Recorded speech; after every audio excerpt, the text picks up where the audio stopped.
Delaware, Uncle Tom Cobley and all, increasingly in Hong Kong, of course, and Dubai. So this is a lot of money that's missing. And I think what is really instructive from this is that, I mean, our discussions recently with government officials in Luanda, they said, yeah, we understand this, we know it, and we're looking at it really. So I think as the financial pressure builds up on the government in Luanda, there's an increasing interest in this issue of how much money went out, and how much of it can we get back? And I mean, it does definitely worth saying again that, you know, those who in the Angola story want to point fingers to Beijing also need to point, you know, fingers to the secrecy jurisdictions through which money is laundered. Hugely. With this sort of big, gleaming eight-lane, you know, highway of corruption. Very easy to get money out of Angola, as it is out of many African countries. We're sitting in Threadneedle Street as we record this. So, you know, the role of the City of London, I think, should probably be pointed out. But let us talk about, because you mentioned the road which got washed away. That is probably a Chinese-built road. The relationship with China is very interesting, because I think it was very early on in China's own relationship with African countries. Is that right? We spoke to a banker, and Zoe, you know, good friend of Zoe's. Yeah, we spoke to a banker who had been involved in the early negotiations bringing China into Angola. It was a time when Angola still had debts overhanging from the past, so and Angola, as we said before, had just come out of the war, and in New York there was a lot of talk at the UN. Angola wanted to have a donors round table, and I think it also is important to note that although that's what Angola wanted, the international community was saying, well, no, not unless you change the way you do business. You will not have your donors round table, and that's a message that came down very strongly, particularly from the IMF at the time. What year was that? Was that 2004? That would have been just after the war ended, around 2002, 2003, 2004. Now, what happened that happened at the same time as China was expanding, and China needed oil, and the question was, well, where was China going to get that oil? So China and Angola in a sense became perfect bed partners, if you like. Angola had all this oil but needed cash, needed its infrastructure, which had been totally obliterated by the war, rebuilt, and China needed the oil. So when you look, so China said, well, we will provide you the financing, and not only the financing, we will also build you the road. So it was a double deal. It was part of their great going out period. They wanted to push their companies into foreign markets so they could get experience, etc. That's right, and few people know this, but actually Angola really was the gateway to China's gateway to Africa. It all began in Angola. There was actually a great story we heard from a Portuguese lawyer who was saying that actually China set up, because of the communications difficulties initially, they were sort of going through three languages, from Mandarin to English to Portuguese and back and so on. They said, well, we can't go on like this. So they set up a Lusophone unit in Beijing, in the Ministry of Foreign Affairs, and they built purely to focus on Angola, not Brazil or Portugal, but just to focus on Angola. They built up such an incredible proficiency in the Portuguese language. They said, well, we better do a lot of business with Brazil and Portugal to justify this. And that's why, you know, China actually has been extremely interested in Portugal in its European Union policy, because it's just got all these Portuguese speakers buzzing around Beijing with nothing much to do. But it wasn't, as we heard from our banker source, it wasn't always like that, was it, Patrick? At one stage... It was pretty crazy, he said, to begin with. The early days... Ad hoc. The early days were quite complicated. But you also, just going back to that perfect bedfellows analogy, the other thing was that they were both...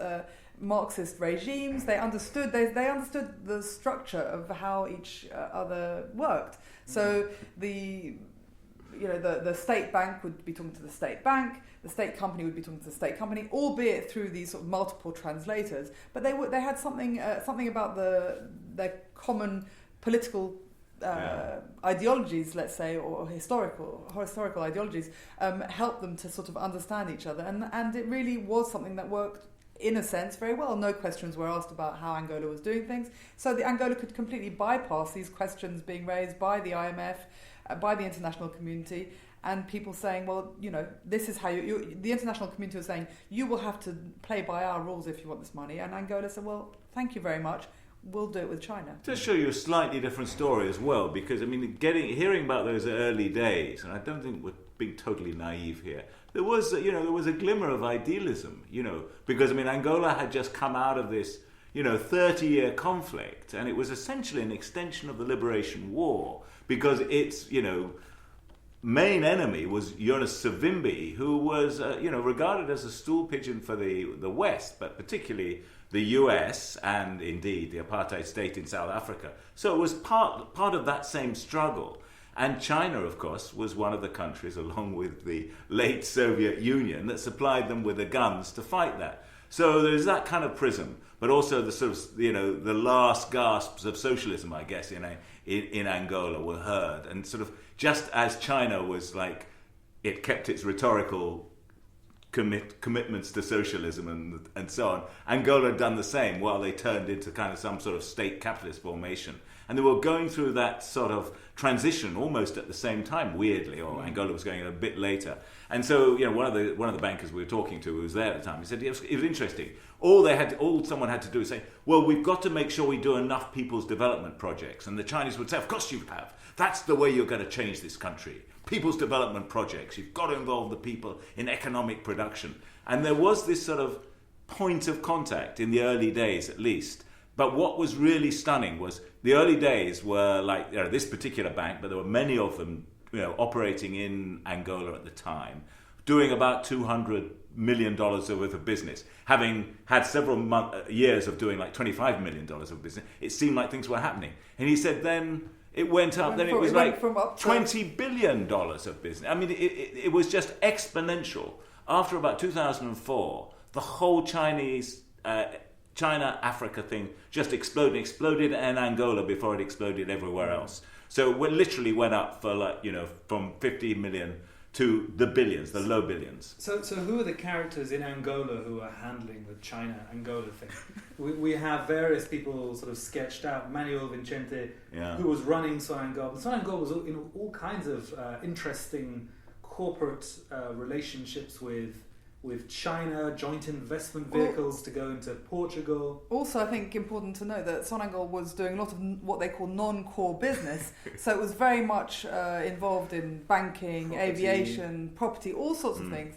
Almost everything outside of oil. So Sonangol was seen as this is why they call it, in a sense, some people call it this parallel state, because it was a functioning organisation that was able to do what the state perhaps wasn't so able to do. So Sonangol did become very important, both during the war. I think its importance grew and its organisation strength grew, and in that period after the war. Well, it's not quite a perfect parallel, but some of the big investment vehicles run by the Rwandan Patriotic Front had a similar function. They were, they're helping to open up areas of the economy that Rwandans had just not been in at all, and the state wasn't in any fit state to do it, but this company run by the RPF was, and perhaps Rwanda is lucky it doesn't have oil, or very much oil, but Angola really did. What is it? How did it break down into the more sort of free for all, element? Was it just the proximity to so much money? How did it break down? And for example, General Kopelipa, he is currently being investigated by the current administration in Luanda. How did he fit into all this?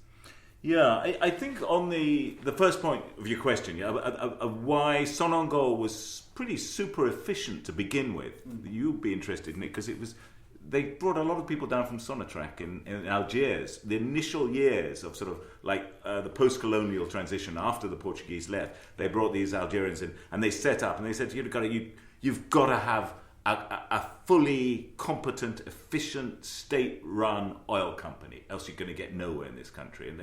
And in the early days under Agostinho Neto, that was a little bit of suspicion, and the Algerians, pragmatists to the last, and also bring in some American consultants to get all this business speak into your business plan and so on. Because you're going to be dealing with a lot of American and British and European oil companies, got to speak their language. So they set up Sonangol as a pretty efficient operation. And the significance of that is that during the war, they needed that. I mean, there was no money, no resources. The Soviets were, banging them some arms. The Cubans were there, barefoot doctors and all that was fantastic stuff. But they needed the hard currency to buy the arms.